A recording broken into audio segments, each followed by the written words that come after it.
Hello dear students, welcome back to my channel Physics SPC CBSE board paper 2023 का एक question. In Young double slit experiments the fringe width is found to be beta if the entire apparatus is immersed in a liquid of refractive index mu the new fringe width will be solution। देखो हमारे पास यहाँ पर एक apparatus है, young double slit experiments बोलते हैं इसको, apparatus बोलते हैं। ऐसे ये स्क्रीन से ये दूरी, स्लिट से स्क्रीन तक की दूरी स्मॉल कैपिटल डी और स्लिट्स की बीच की जो सेपरेशन है वो स्मॉल डी। लेट कर लेते हैं कि शुरुआत में ये एयर में रखा है, कुछ बोला नहीं तो एयर में प्लेस्ड है। तो इन एयर में जो फ्रिंज विड्थ है बीटा एयर, वो हमें क्वेश्चन में गिवन है बीटा, ये गिवन है। फॉर्मूला हम जानते हैं कि फ्रिंज विड्थ का जो फॉर्मूला होता है ये lambda air capital D upon small D. Wavelength of जो लाइट होती है, wavelength of light is the property of medium. Medium change होने से वेवलेंथ ऑफ लाइट चेंज होती है। तो ये फॉर्मूला होगा और ये क्वेश्चन में बीटा गिवन है। फर्स्ट केस तो ये हो गया। अब इस पूरे एपरेटस को अगर हम एक लिक्विड में इमर्ज करते हैं तो in liquid beta liquid fringe width in liquid पूछ रहा है आपसे। फ्रिंज विड्थ जब एपरेटस को लिक्विड में डिवाइड किया तो कितना फ्रिंज विड्थ होगा, तो beta is equal to lambda liquid capital D upon small D. Capital D change नहीं होगा, स्मॉल डी चेंज नहीं होगा, वेवलेंथ चेंज हो जाएगी क्योंकि wavelength of light is depends on medium. ठीक है, ये सेकंड केस हो गया। अब क्या रिलेशन बनेगा, तो इस रिलेशन को यहाँ बना सकते हो आप।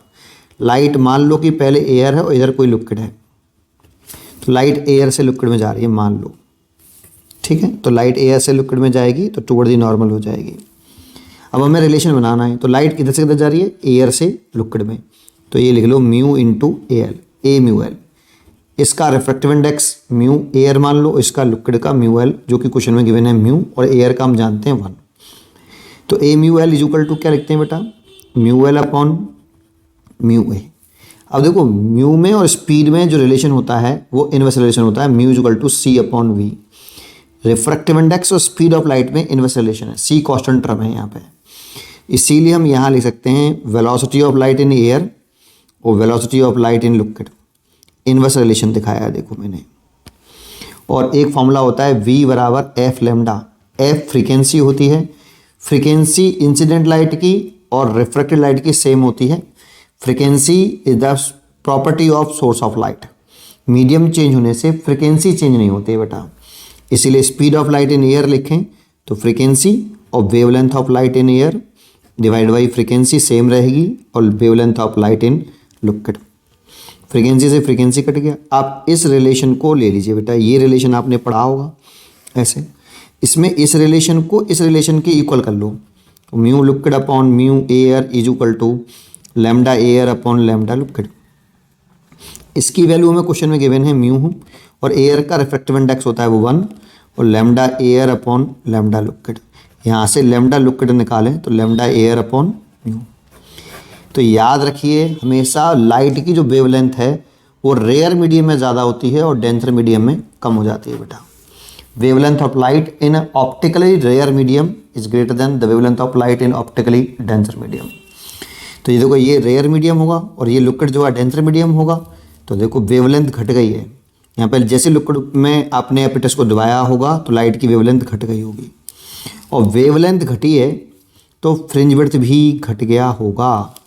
तो क्या न्यू फ्रिंज विड्थ कितना हो गया ये लिख दिया मैंने। इसकी जगह पे देखो ये रिलेशन बना दिया मैंने, ये रिलेशन पुट कर दो यहाँ पे। तो लैम्डा एयर अपॉन म्यू और capital D upon small D. इसकी जगह पे पुट कर सकते हैं हम कितना, ये देखो ये बीटा पुट कर सकते हैं।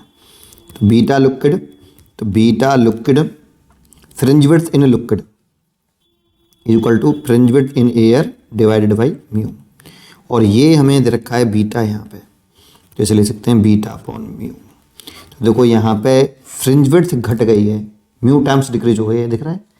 ठीक है, इसलिए इसकी चॉइस होनी चाहिए सी। पढ़ते रहिए और खुश रहिए।